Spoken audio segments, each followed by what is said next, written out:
Welcome to Winfield, Kansas. I am with longtime friend Martin Rood. In fact, Martin and my wife Susan grew up together. We're at the place where Martin and his family have lived for the last 20 years. He's done an amazing job of building their home out of old barns. In fact, it's not just their home, it's a bed and breakfast and an incredible event venue. So come with us as Martin gives us a tour. So this is kind of how the whole thing started. My wife Cheryl and I were traveling the back roads looking for a barn. We were interested in turning a barn into our home. We saw this stone barn. It had walls that were bowed, roof that was sagging, but was built in 1881 with great history and great story. This is what represents the history of the Great Plains, the story. And story in old things has kind of been our theme. We talked about possibly turning this into our home, and that drove the vision. And then things changed.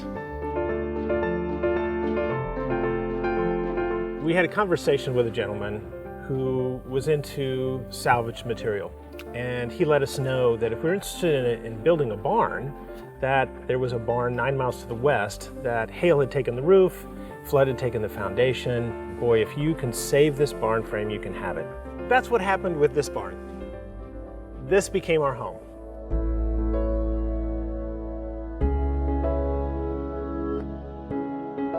Well, this room, our main room here, was originally on this one side, milking floor.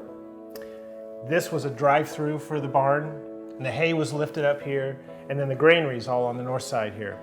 The flooring here came from Stewart Fieldhouse at Southwestern College, United Methodist College, and it was being renovated, and it was all going to the dump. And I saved it because it has story and history. This breakfast area was added to the original frame with beams from an old ice house in Wichita, built in the 20s, that was being torn down and hauled to the dump. So we saved these beams because of the story.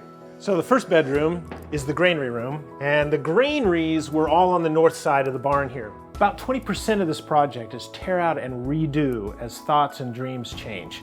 And my wife is amazing at seeing space and design, and she's the detail follow through. So again, upstairs here, we have more of the bleachers, and this time I didn't sand out the numbers. So these are the numbers where correlating with tickets. The backsplash is ceiling tin that came from a small United Methodist church that was torn down about 20 years ago. Revisioning and reuse are things that I love, that I get. The story, the old, becoming new, having new life. But reform, that is more complete. Reform to me sounds like this is the blueprint that we have to get to. I guess in some ways that's like reuse and revisioning, in that you have to be willing to take steps uncertain of what the end product will be.